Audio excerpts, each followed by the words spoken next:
welcome, one and all, to Impolite Company on the www.gcpr.live network, where we defy that old adage, the adage that you're not supposed to talk about religion and politics in polite company. We defy that head first. We talk about religion and politics because, frankly, as I have said, I don't think that adage has served the church, people of faith. I don't think it has served our country and the politics very well. So this is what we do. We have healthy conversations about religion and politics. I'm your host, Matthew Best, here to walk with you in honest dialogue, showcase the power of humanity, seeing the humanity of people of different perspectives. You can send me questions and comments to contactimpolitecompany@gmail.com. That's contactimpolitecompany@gmail.com. That's I am impolite, not impolite. And you can find previous episodes. Sign up to listen to them for new episodes as well. You can find it on popular podcast channels like iHeartRadio, Spotify, Apple Podcasts. You can see the videos on YouTube. All sorts of great stuff. Just look for Impolite Company. Look for our logo, which is the microphone, and then Impolite Company under it. You can dive further into the topics that we talk about by going to my blog, which is pastormatthewbest.com. See lots of different stuff. I am a prolific writer, self-described prolific writer. Also doing things with sermons and those type of things. Nice mixture of religion and politics. Some book reviews. I will tell you some of the most popular posts I have are book reviews of books that I have read in the past. Always love conversation about things. If you enjoy what we're doing here, I invite you to support the show. You can go to buymeacoffee.com/Impolite Company.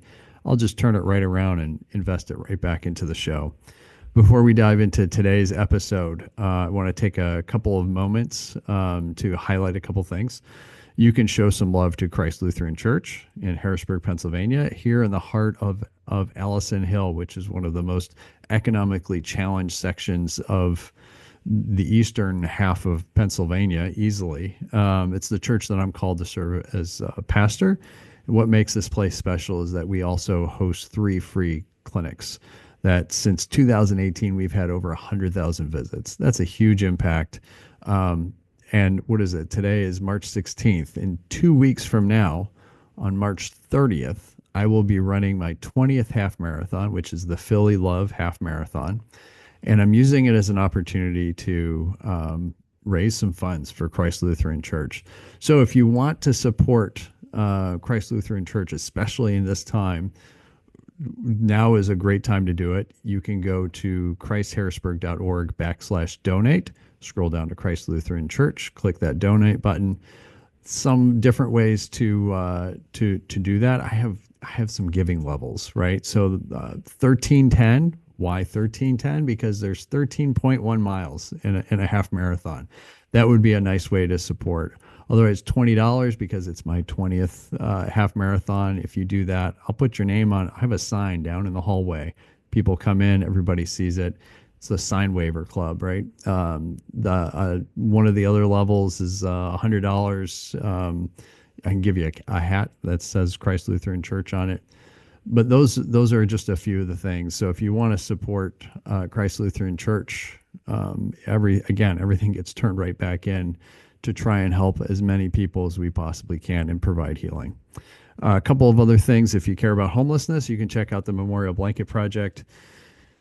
This is an incredible project. It was supposed to be a 1-year project, and it keeps going. It's going to be the 5th year this year in 2025, which is just mind-blowing to me. People make blankets from across the world now. Last year we had a blanket from Australia and one from Germany, which is incredible to think about. People make blankets, quilts, handmade. They send them to us. We take them to a location, create an art installation to highlight the issue of homelessness, to raise awareness around it. We do this over the course of a day. We do a podcast with it, and then we hand the blankets all out. Whether they go directly, we're directly handing to people who are experiencing, are unhoused, or we work with agencies that work with them, and we make sure that all of the blankets go out. It's amazing. Over 1,000 blankets every year go to different places. I just got a picture yesterday, which was really cool, of a group that had came to Philadelphia this past year where we had it. They had sent me pictures of them handing blankets out, which was just it's just so heartwarming to know, like, hey, these blankets really are getting into the hands of people who need them. So thank you for that. So you can go to memorialblanket.org. And lastly, if you're looking for a tool to help with conversations around gun violence, there's a book called American Roulette. I'm the guy who came up with the concept, but there are a total of 10 authors, and it's a book. It's a fictional account of a mass shooting, and the focus is really on following the lives of these characters over the course of one day. We don't offer solutions, because as soon as you start doing that, gone, conversation shuts down. We want to highlight the issue of humanity in this. It changes the conversation. It makes it as difficult as it seems. It's not an easy thing, right? Because we're dealing with a lot of things going on. And so you can find it anywhere that you find books. If you get at a local bookstore, you can request it. I'm sure they would be more than happy to help you out. American Roulette. So before I get to my guest today, who's going to be coming on here just shortly, and I'll do an introduction then. I wanted to dive in. I was going to post this, but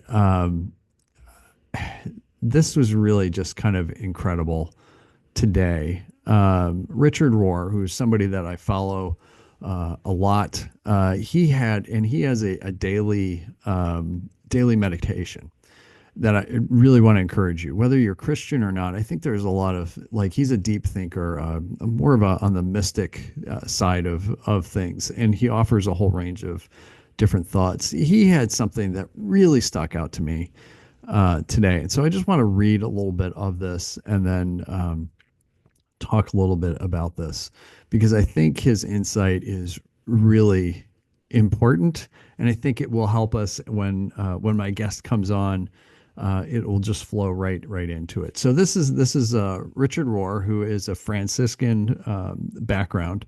He has this what is it? It's the Center for Action and Contemplation. I think it's in either New Mexico or Arizona. Very deep, a person of deep faith. And again, you can sign up, you can get these in your email. I encourage you to go just search for Center for Action and Contemplation. Every day you'll get something from them. So here's what it says. It says, Father Richard Rohr invites us to consider how well we love others, especially the stranger, as Jesus teaches. If our love of God doesn't directly influence, this is coming from Richard Rohr, and even change how we engage in the issues of our time, I wonder what good religion is.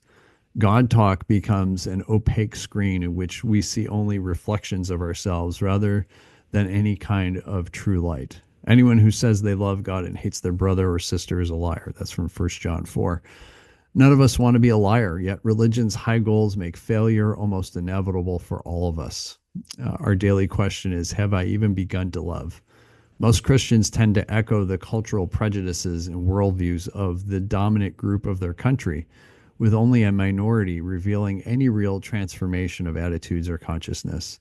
It's been true of slavery and racism, classism and consumerism, issues of immigration and health care for the poor.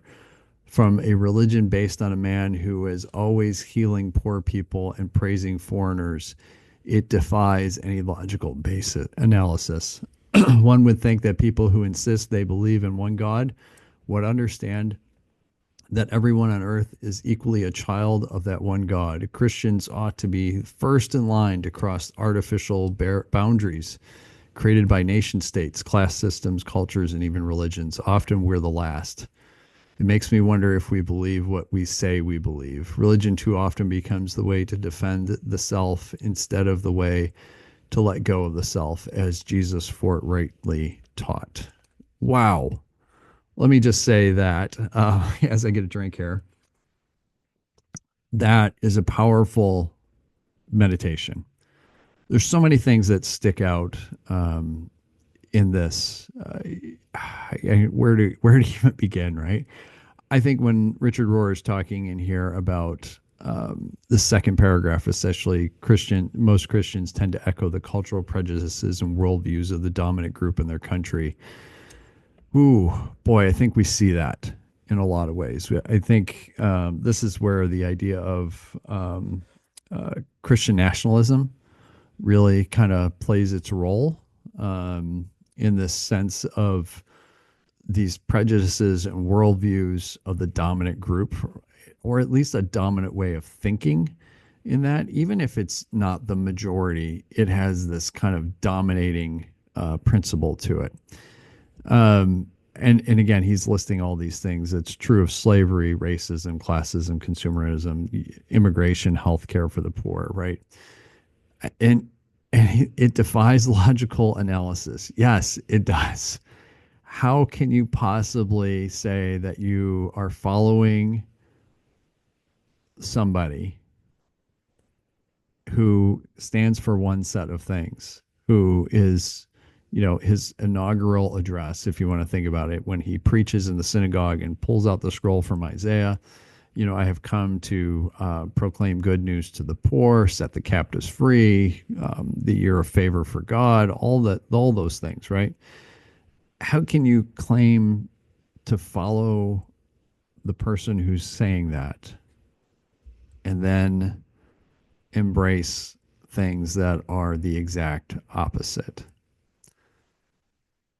I don't know, but I think I'm also under an assumption, and this is really kind of a key point in this. There's an assumption on my part that everybody sees the same Jesus, that everybody sees the same, is saying that, oh yeah, this is exactly what Jesus is about, and that is not the case. I don't think that that's the case. I don't know that it's ever been the case, right? I mean, if you take a look at church history, there's plenty of fights about what about who Jesus was. If you take a look at the creeds, just take a look at the creeds and notice something about the creeds is that there, you got a paragraph about God the Father, then you've got this whole long paragraph about Jesus, but it's got nothing about while Jesus was doing ministry. It's nothing. It's all about what has been, who he was as far as being born, and then what happens later, but not during his ministry. We have been fighting about who Jesus is and what it means to follow Jesus since the very beginning. That is something that's really important to keep in mind. It's the only way that this all makes sense, because I'm right there with Richard Rohr. How can it possibly make sense to say that we're following Jesus, this guy who cared about outcasts, those on the margins, who healed people, who gave second, third, fourth, fifth chances, and then turn around and support things that go against all of that? Right? This becomes really difficult. The last paragraph that Richard Rohr had in here, one would think that people who insist they believe in one God would understand that everyone on earth is equally a child of that one God. There's an assumption in this, right? Because people have their beliefs about God. And oftentimes, if you want to understand someone's belief about God, my experience has shown that you can see that based on how they are, how they interact with other people, and then you get a sense of what their belief about God is. So anyway, I wanted to share that a little bit, and just it just struck me in that, and I want to welcome my guest, who is now here, Adam Friedman. Thank you so much for being here, Adam. It's so great to have you here. Thank you so much for having me, and I really appreciate you having me on. Oh, absolutely. I'm really excited to have this conversation. Let me do an official introduction of you to do it properly here. So today I am welcoming Adam Friedman, who is Interfaith Alliance's organizing and elections strategist. Adam is an organizer and advocate based in Washington, D.C. Adam first got involved in advocacy through the Reformed Jewish Youth Movement before co founding Team Enough, United's Youth Initiative, and Team Enough's lobbying collective programs. Before starting at Interfaith Alliance, Adam organized political campaigns in Virginia. He currently oversees democracy and voting rights policy work at Interfaith Alliance, in addition to managing Interfaith Alliance's field initiatives and affiliate network. He is dedicated to building power across movements in opposition to white Christian nationalism in the United States and cites his Jewish values as the root of his justice work. Adam, thank you so much for being here. Pleasure's I, all mine. yeah, and what I was talking about with folks was uh, I get a daily email meditation from Father Richard Rohr. I don't know if you're familiar with him or his work, but today's meditation it really hit me, and it was really this idea of um, I'll just read one paragraph on this. He said, most Christians tend to echo the cultural prejudices and worldviews of the dominant group of their country, with only a minority revealing any real transformation of attitudes or consciousness. It's been true of slavery and racism, classism and consumerism, issues of immigration and healthcare for the poor, from a religion based on a man who's always healing poor people and praising foreigners. It defies any logical analysis. And I just was talking about this whole idea in a broader sense, even of to be faithful and to say that, hey, I'm going to be whatever faith it is, and then to act in a way that seems at least incongruent with that. It boggles the mind. And I also was talking about this idea that it's also an assumption on my part that what I believe about what it means to follow God, everyone else who is claiming, a certain faith, obviously they must clearly believe the same thing about Jesus, about God, about whoever the case may be, and that's a bad assumption. Like it's just this is where we have variety, right? Mm, absolutely. I mean, it's so complicated, right, in the Yeah, sense that diversity is really valuable, a diversity of thought, and I think the ways in which individuals are called through the unique lens of their faith yeah, to something higher is beautiful. It's what makes us a diverse tapestry of humanity. And on the flip side, what you're mentioning in the beginning of that thought um, is I think it's crucial, right? This notion that I would add to it that folks who are not followers of a faith tradition um, might not be exposed to a moral framework that runs yeah, counter to the dominant culture, right? yeah, And existing in a dominant culture that teaches capitalism, that teaches exploitation, is incredibly challenging, right? It's right, I don't fault people for falling into that trap, yeah, and to be a follower of a faith tradition that teaches you those opposing values, offers you another path, to be conscious of that path and then say, no, that's not only the way I want to exist in the world, but that's not my theology. yeah. After being exposed to it, I think it adds another layer that I appreciate you bringing up. Yeah, this is every passing day, the complexity of humanity just keeps revealing itself, right? Mhm. Because there's not nice, easy answers, really for hardly anything. Yeah, there are easy answers for some things, and this is where I think we oftentimes make a mistake, whether we're talking about religion or politics, in the sense that when something isn't working right, our first our first instinct often ends up going to, well, let's find a technical or technological fix for this. Mm, And what the problem that does is it's putting more on technical and technological fixes than what should be. It's unfair to them because what we're oftentimes dealing with is this is a human challenge or a spiritual challenge or an emotional challenge or whatever the case may be, and it's not to say that there aren't important places for technical fixes and technological fixes. They have their place and they can add so much. But to then kind of put that over everything, it creates more problems than it solves with that. Absolutely. Yeah. I don't know. Have you read the book Technofix? No, I've heard of It's it actually though. it's a whole book. It's great. Well, I don't know if I've ever told you this. My background is in philosophy as well as Oh, political okay. science, Yeah, and yeah, yeah, it was something that I read when I was getting really deep into kind of contemporary riffs on Heideggerian philosophy. yeah. And I mean, the whole book can be summarized in the thought that technical solutions to human problems create more problems, Hmm. right? And it requires a human solution, Yeah. right? Which is there's a unique component to faith that I know we'll get into, Sure, or sure. an aspiration, a belief in oneself and humanity itself that changes outcomes, and we know that that's what's needed, right? Not only in this moment, but to respond to a lot of those human issues. Yeah. Yeah. It's reminding me right now the book that I'm reading is Why Politics Fails by Ben Mm. Ansel. And he has some of that in there, right? He's talking about democracy specifically. And I'm not too far in, maybe 100 pages at most.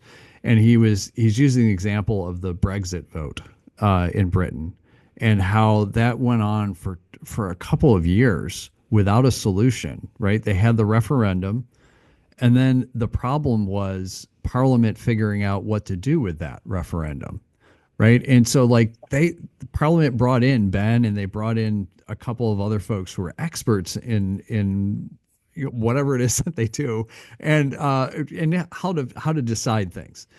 And it was like the cycling is the term that he uses, the cycling, because there were too many options as opposed to having two. And so it never ended up being and there was so much polarization that people were strategizing how they were voting in order to not get certain things. And so like I just get this same kind of sense of like so many people were looking for a technical answer when well this is not a technical problem. This is an identity problem. This is a human problem, a spiritual problem. What does it mean to be British problem? That type of thing. And they were they were never addressing that. So Adam, I want to jump in, and for folks that are not familiar with Interfaith Alliance, maybe you can give us a quick summary. Who is Interfaith Alliance, and what do you all do? Yeah, absolutely. Interfaith Alliance is where I'm very lucky to work. We're a 30-year-old, essentially civil rights organization that's based in Washington, D.C., and was founded to counter the rise of what we then called the religious right, the Jerry Falwells of the world, and we now understand as white Christian nationalism. So over the past just over 30 years, we've essentially expanded our work from starting around that narrative change work, but with a real deep root, a foot in kind of political approaches around the separation of church and state, to now not just pushing back against white Christian nationalism, holding the line on a separation of church and state, knowing that a strong pluralistic democracy is the best way to ensure free practice for every person of faith and no faith, but also leading with a vision, knowing that uh, when we defeat white Christian nationalism and everyone can celebrate who they are and come together, we will be on the path to achieving a multiracial pluralistic democracy, which is ultimately the goal of the American experiment. Yeah, that's great. That's powerful. And we met in the fall of this past year. You all were doing a cross country or half the country cross country bus tour, going into kind of these swing states. And you came to, and it was, I think it was the day before election day that you came here to Harrisburg to Allison Hill. You had the bus, and it was this huge bus that you all were probably living on and called home for like a couple of weeks. And it said the vote is sacred on that. So what I'm always curious about this. how did you feel that the bus tour, what kind of impact that had?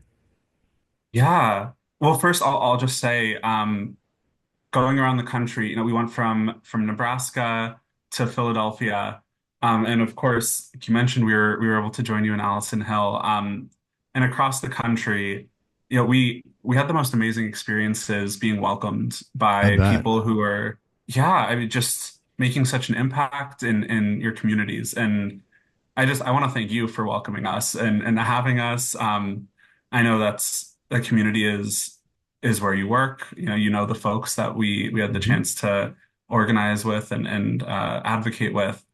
And yeah, I mean, I think over the course of this trip, but especially in Allison Hill, because there was such an amazing coalition of people doing this work, I know we were all really nourished being there. Yeah. So I'm really grateful. Well, And I will tell you, we were nourished on the receiving end. Number one, that you all were like, "Hey, let's come into this neighborhood," which on it has a reputation, right? And of it's unsafe and all that, but oftentimes comes from outside places, people that don't know, or there's history and all that type of thing, or have an idea about it. But then there's the reality of when you're here and you spend time in the community. These are people. These are people's lives, their stories, their complexities, all this type of stuff. And it was so wonderful to have, no, number one, to have this bus show up that's on the side of it, unavoidable. It says the vote is sacred. Um, and and that, I think, changes the conversation about elections, which I would imagine that's the whole reason why you went with that slogan in there. Maybe you can tell us a little bit more about that. I'll say, and you asked about impact too, which I want to bring up Yeah, again.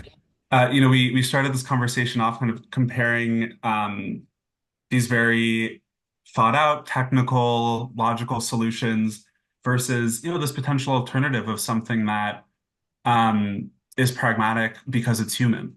And I think the choice to go on a nonpartisan bus tour during, this Right. get out the vote period with that message kind of exemplifies this idea of what an alternative can be. Mm, I used to work yeah. in electoral politics for a few cycles in the Bellwether County in Virginia.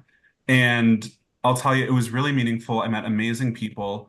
And one of the big problems that I know folks around the country are having right now is that electoral politics and the way we approach it reduces people to numbers, Yeah. right? We look at percentages of how many people believe this or this, we look at the data, Yep. and through that all, we not only tend to lose the humanity behind it, but we can lose the deep, almost spiritual significance of voting. And this is not a new idea. Yeah, Obviously, this is sure. not my idea. I mean, the quote that we allude to with the vote is sacred is a John Lewis quote, Mm, right? Where he talks about the vote being an almost sacred duty that we have, which was then echoed again by the Senator Raphael Warnock, who's also a Reverend.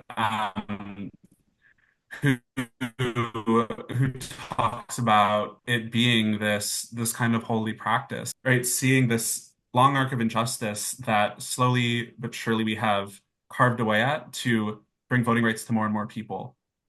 And over the course of that period, I think, especially for the folks that we get to learn from, we are taught time and time again that this thing is not a guarantee, yeah. right? It is a sacred thing that we get to have, and we better use it. Yeah. And so, going around the country, I think, um, with that message was so impactful because it inspires an approach that isn't new to voting, that existed before all the statistics, before Right. the establishment approaches to electoral politics were done through algorithms on computers, and it really rests in a truth that echoes in people's souls around what it means to be part of the fabric of a country that aspires to be a democracy. And that was the response we got from people. And I think the impact is hard because it's Sure. nonpartisan work. Right. trying to increase the voter turnout, um, which we were able to see in the places where we went, which was Yeah. great. And I think a lot of the power in what we were able to do is in sure getting the message out there, which we still see resonating, but really making the connections, right? I mean, we're Yeah. having this conversation now Right. because I was able to be in Philadelphia, or excuse me, In in Allison Harrisburg. Hill. Yeah. Yeah, and do some great work with you. So I think the continuing work, we have a new affiliate in Wisconsin that Hmm. partnered with us in this project. I think that Yeah. continuing work, sharing this message that's so deeply resonant, is something that provides a space for people to come together, a home for folks who hold this idea to be true but don't see it represented out there in the political landscape. Yeah. That is often so rooted in these, logical or almost mathematic kind of approaches. Yeah. This is also striking me. I think what you said very much on the political side of things. I have this background in politics as well. I worked for a member of Congress. I worked for a state representative. I've done campaign work, right? And what happens is you get, depending on the race that you're doing, you get the precinct data of, how many people are in that precinct, how many are registered a certain way, when, you find out when did they vote. You don't know, of course, what they voted, but how often they vote. You can see who's giving and what amounts, all those numbers in Hmm. there. And I think that also then applies to worshiping communities, at least in the Christian tradition that I'm coming from. It's been this historical thing that the two things that get measured are attendance and money, and that's the primary things that get measured. And it's like, okay, those are okay things to measure. However, I think we're missing some things. Right. um, right? And again, it's like, but we have a difficult time figuring out, well, what else should we be measuring?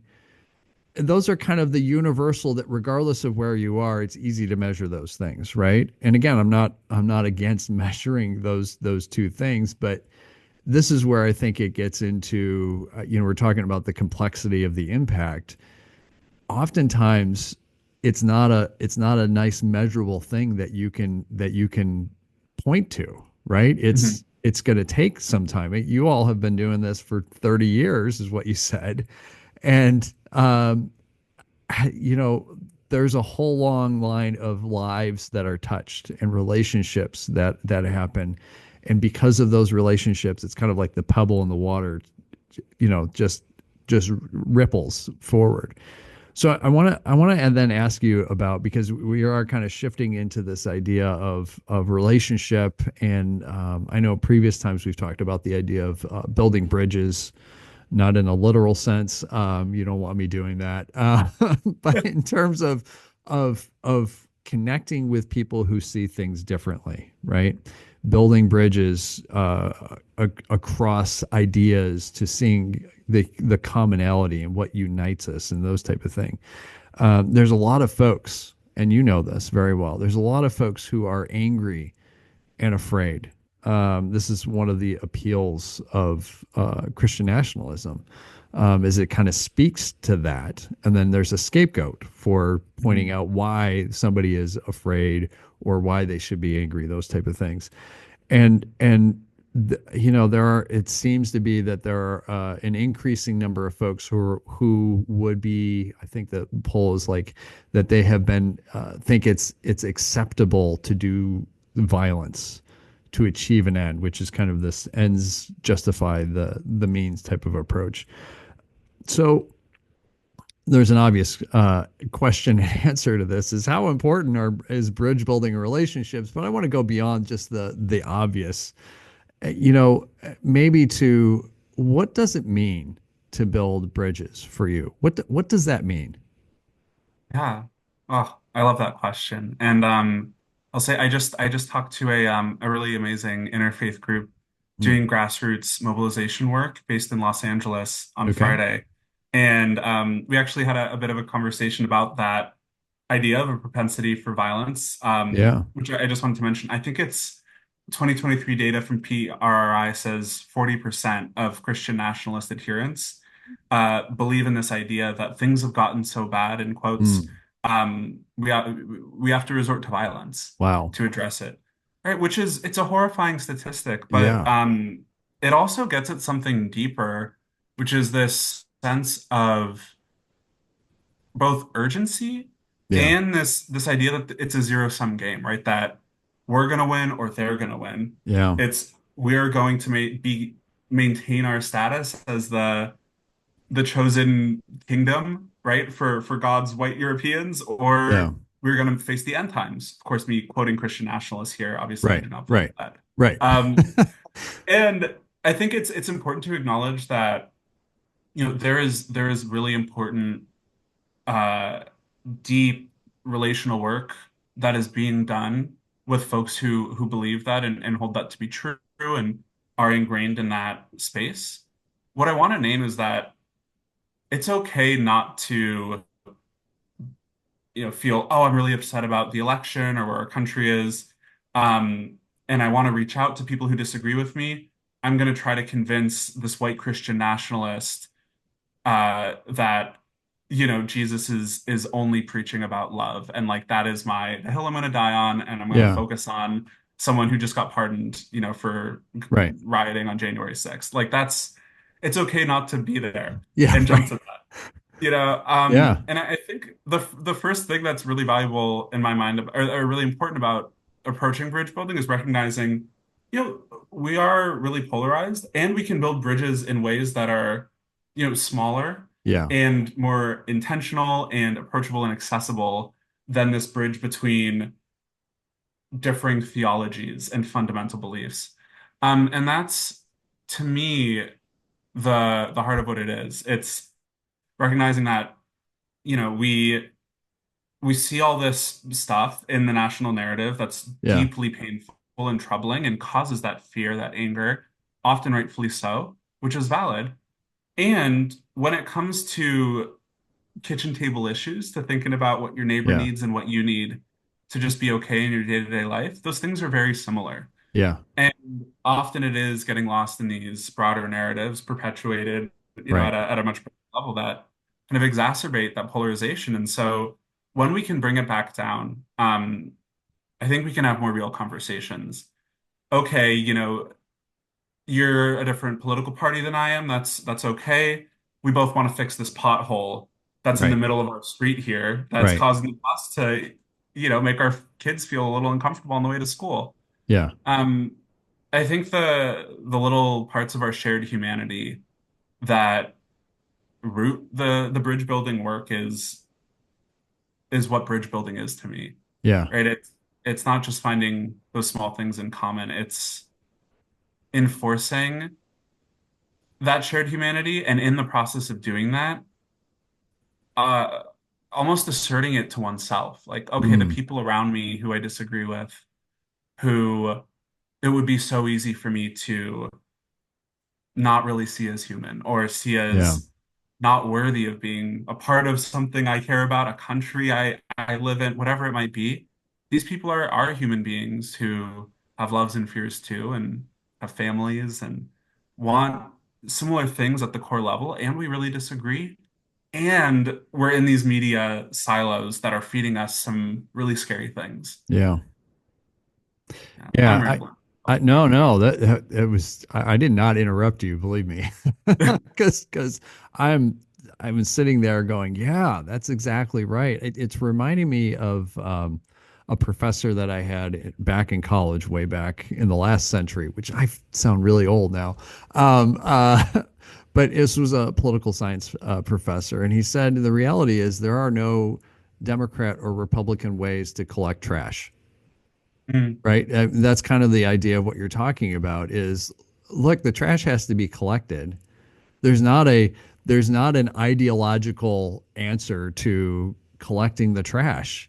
So, there's some practical things like, hey, the trash needs to be picked up. It needs to be picked up on a regular schedule. There needs to be a truck. There needs to be someone who's going to do it.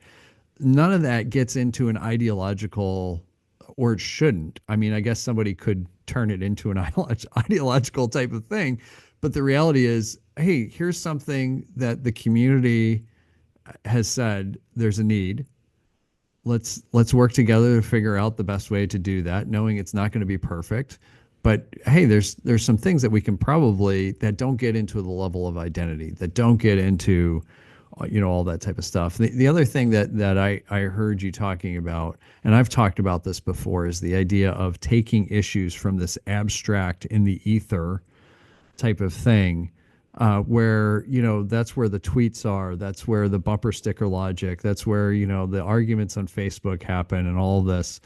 Where I just pick an issue. It doesn't matter what it is, whether we're talking about abortion or immigration or LGBTQ rights or whatever the case may be.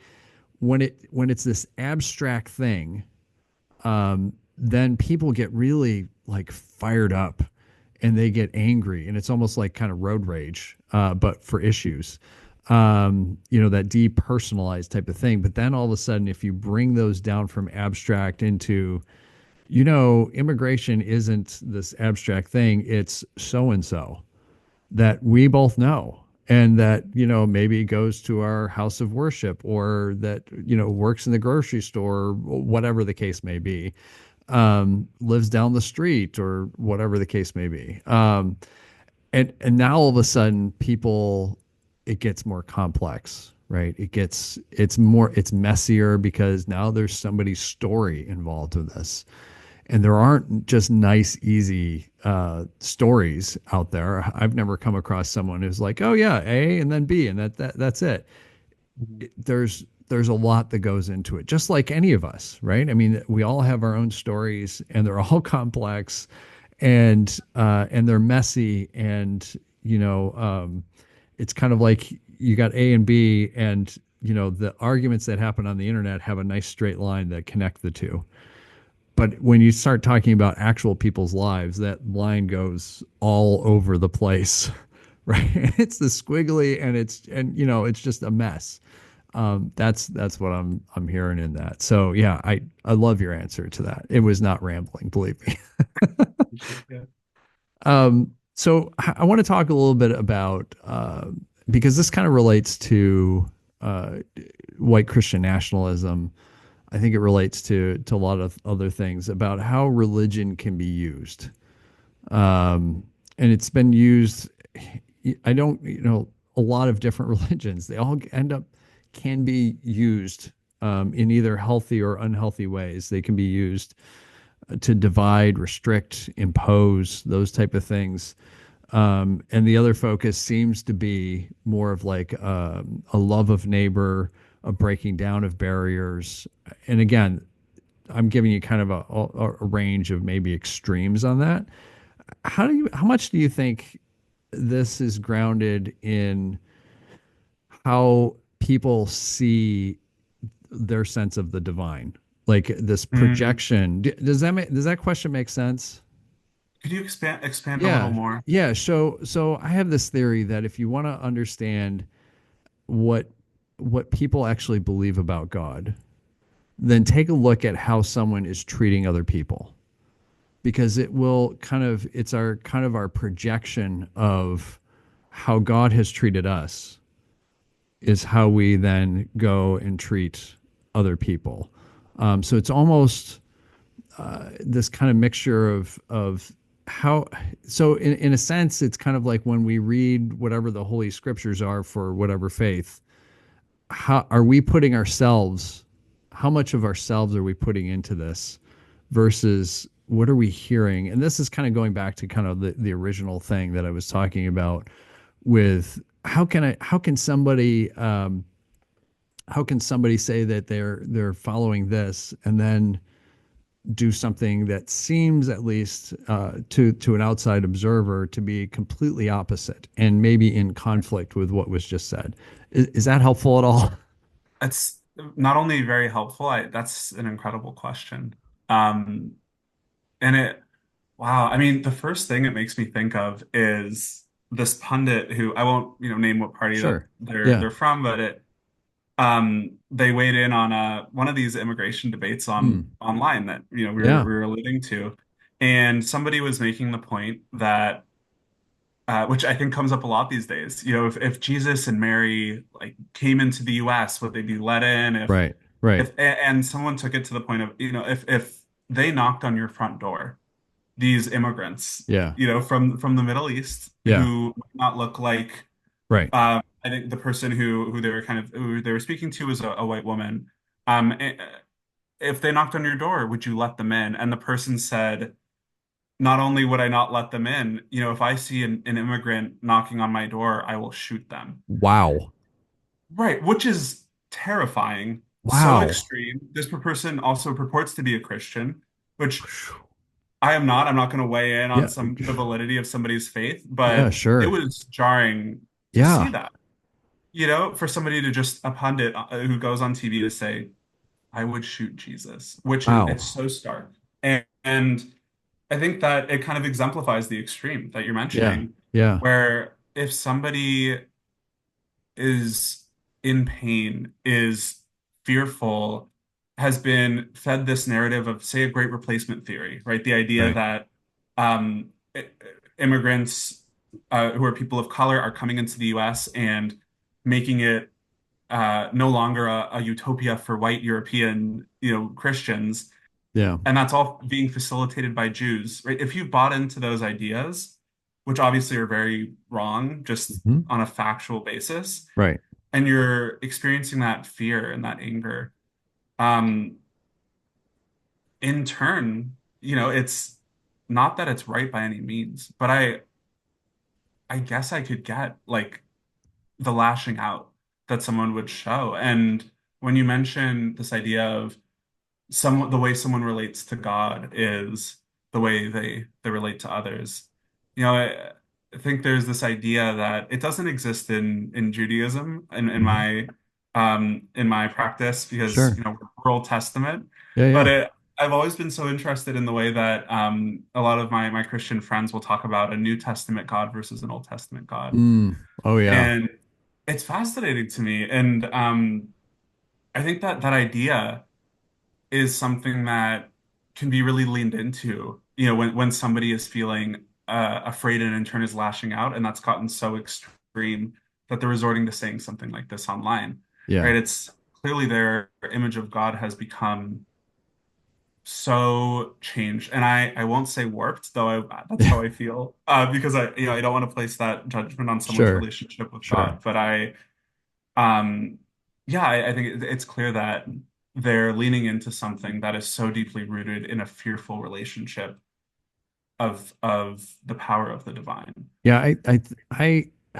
I would agree, and I think that you're naming this idea of fear, and oftentimes I think fear is a symptom of other things, right? I think like one of the things that I often talk about is the idea of, I think a lot of our problems as human beings come from this idea that we have this desire for control and for knowing, which are the same thing.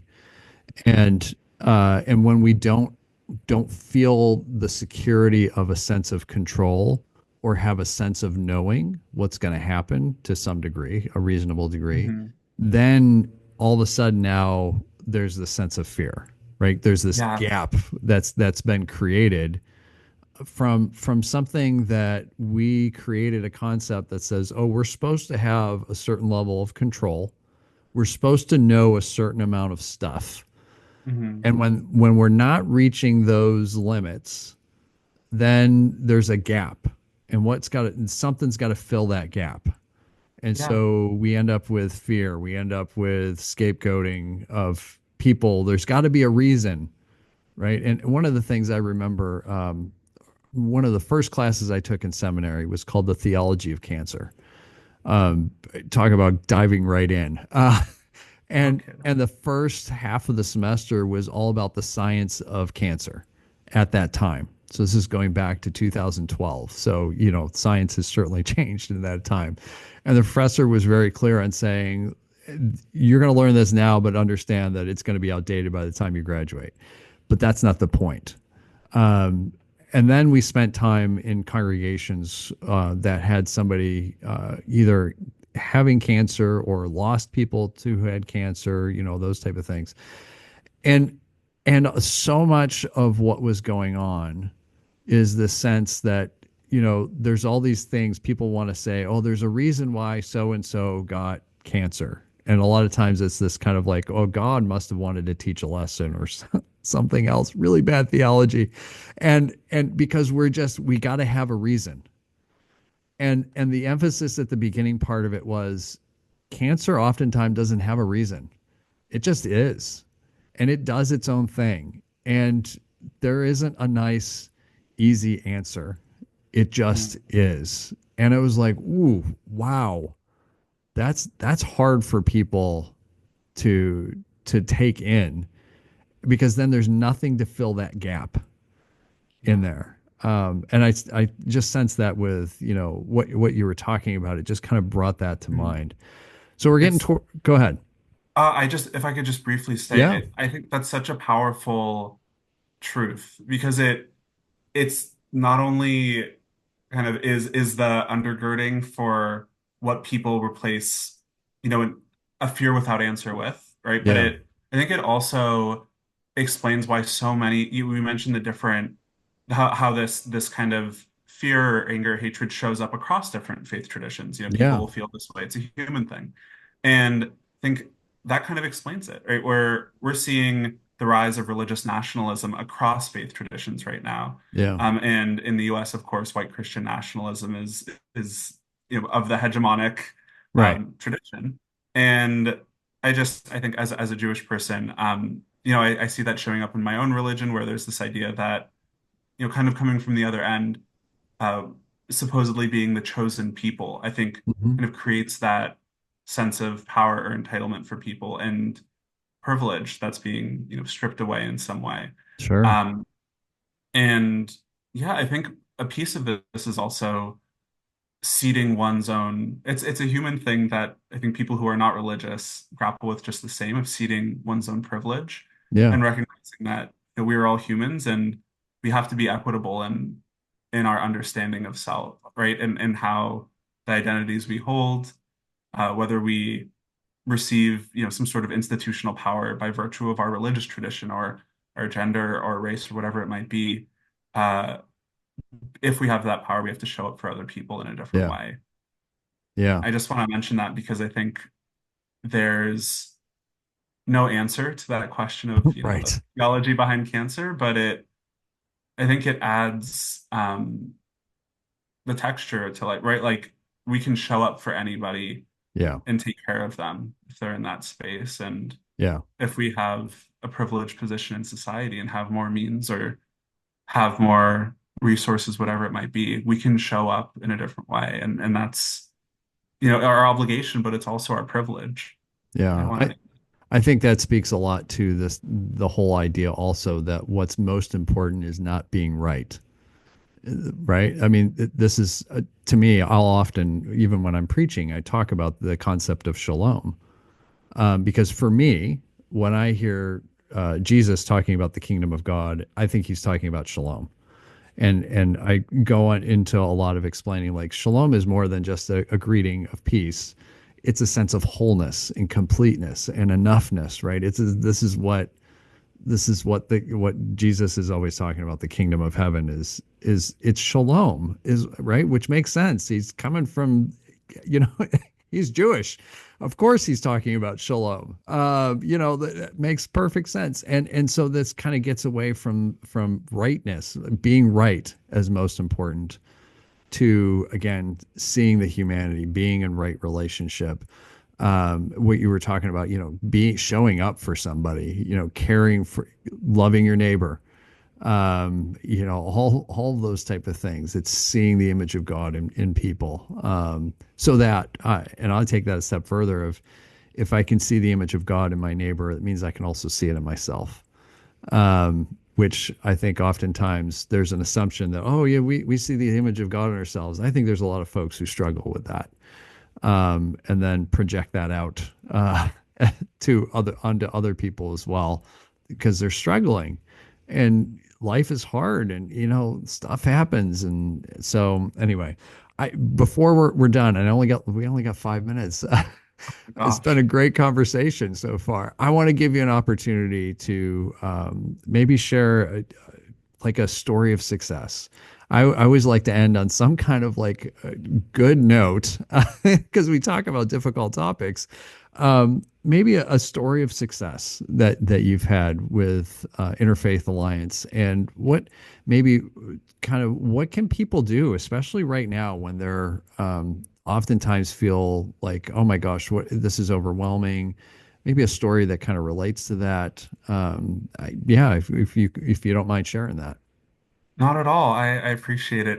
There are a lot of stories floating in my head. I'll say some other time we'll have to talk because Yeah. my grandmother was an immigrant and I love Oh, telling her okay. story. Yeah. But I think for the sake of this moment, I got to give people some action steps. So I'll tell the Yeah. story of how to do that. Okay, Um, great. yeah, I last year, you started off by mentioning that I do a lot of work around elections, Yeah. around democracy policy. Last year, I had the chance to design Interfaith Alliance's election strategy. Mm. And I mentioned a lot of our work is around narrative change. A lot of our work is around resourcing folks who are doing direct advocacy on the ground. And a lot of our work is also, I think, trying to, in our support of folks kind of leading this work in in areas where Christian nationalism is the law of the land is held by people in positions of power. We try to give those folks, a leg up. We have some resources as a national organization, and we have a platform we can use. So uh, there's an amazing community that we work with in Southwest Florida, in Collier County, and Lee County, led by the amazing Reverend Dr. Sharon Harris Ewing. I'd love to shout her out. And I'm actually going to be down in Tallahassee next week, and I'll see some of their board. Um, but she and I were talking along with one of their other board members, Amy, about a ballot initiative that they saw on the ballot. There were a lot of really bad initiatives in 2024 across Hmm. states. In Florida, there were some really big ones that people were pushing for. One of them was, protecting healthcare access for women, around reproductive rights. One of them was around gun restrict regulations. I mean, all these really Yeah. important issues. One of the number one, the first amendment one that was on the ballot was making school board elections partisan, right? Mm. Which is a really interesting issue that I think a lot of people don't register as something political, but it's been used by pretty extreme kind of movements around the US Yeah. to create elections where the political party that is not part of the majority isn't able to have representation Yeah. during the electoral cycle, right? That's how it works in Florida, where um, if if the candidate in the minority party who wins their primary doesn't win by a certain, amount. Right. Uh, Depending on the race, they aren't even able to be in the general election. It's just decided in the primary. Yeah. And so this would basically create a general system where the majority party kind of rules. And she said, we need some help with this. No one else is really working on it. And so we were able to kind of use the additional resources we had and set up a text banking program, which was the first one Interfaith Alliance has ever done. This was happening while we were doing the bus tour. Wow. And yeah, and I think one of the big successes was, we work with some amazing folks who are so deeply passionate and exemplify this mission of Yeah. achieving democracy together. That's our tagline at Interfaith Alliance. And we needed the people power, right? We wanted to send millions of text messages. And Right. so we reached out to an amazing group called the Sea Alliance that was running some different things like ads and some other kind of approaches to push back on this amendment. And we said, hey, we see you're doing amazing work. We want to help. We see you're not doing text. We want to be able to do that for you. And Sea Alliance is a collective of young people, mostly in high school around Florida, who are pushing back, for themselves, for their future. And they said, we want to do this. We'll send all the texts. And so over the course of about a week, um, I put in some late nights, was able to write this whole program, and about 40 high school students sent 1.8 million text messages across the state of Florida, and this ballot measure was defeated. Right? And that's, I think, an amazing success story. Something that, we're not going to get in the shiny headlines or whatever it is, but I think being able to give a platform to folks who are directly impacted by the outcome of an election, of an amendment, partner with them in a way where they get to inform the language and work on that together. So they're able to really guide what this campaign looks like, and then make sure they have the tools and the support to really execute it. It was really, really meaningful. And I'll say, we talk a lot about in this conversation how the numbers are kind of a distraction at times. And, there is a place for them. And I think, Sure. um, like you mentioned, it's people right now, I think, are really looking for something to do. And I think it can be numbing to just be sitting at home Right. and not have that outlet. And so I'll say two things.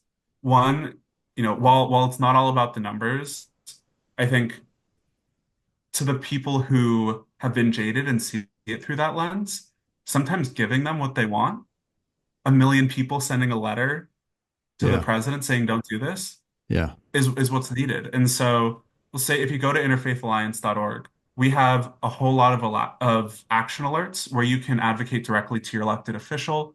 Some of them are state specific, at the congressional level, at the executive level. There's one really bad bill right now I've been working on called the SAVE Act, Oh, which yeah. could potentially disenfranchise almost 60 million Americans, Right. make it really, really hard for people who've taken their partner's last name to vote. So go and send a letter to your congressperson.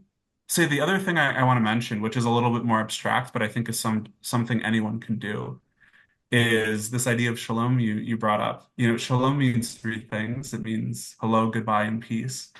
And um, the Trump administration tweeted something recently. They tweeted Shalom Mahmoud when Hmm. they arrested the Oh, leader of a yeah. protest movement at Columbia University. Right. Um, and that was a real weaponization Yeah. of the word shalom, which to Jews everywhere means peace first. Right. And I think it exemplifies the two competing kind of visions of faith, right? This religious nationalism, shalom, goodbye, get out of Yeah. here, Yeah. and shalom, peace and love. And I think all of us, even if, we can't send an action alert, we don't even have the time for that, but we can, show up at our job, take care of our kids, whatever it is, and lead with the shalom, the the peace that Yeah. we hold to be true. I think that's something we can all do right now that impacts other people in that kind of ripple effect way that you mentioned earlier. Right? Our actions have so much significance at an interpersonal level, and in a moment where everything kind of feels polarized, I think to lead with peace and love and not reclaim in the sense of take away the definition of somebody else's shalom, but hold our own and preach it a little louder so that other people can hear it and have their own definition troubled. I think that's so powerful right now. Yeah. Um, it's also powerful for us Yeah. to remind ourselves that that's what's inside of us. That's what that word means, that truth is. Yeah. So that's what I'll leave people with. Yeah, thank you very much, Adam. You are a blessing. I thank you so much for just you being you, and then for taking the time to come onto the show to share your insights, your wisdom. It's greatly appreciated. Share success stories. That's something that's so very needed in our world right now. So thank you so much for coming on. You're Reverend. You're a wonderful person, and it's really a privilege. I Thanks. appreciate you.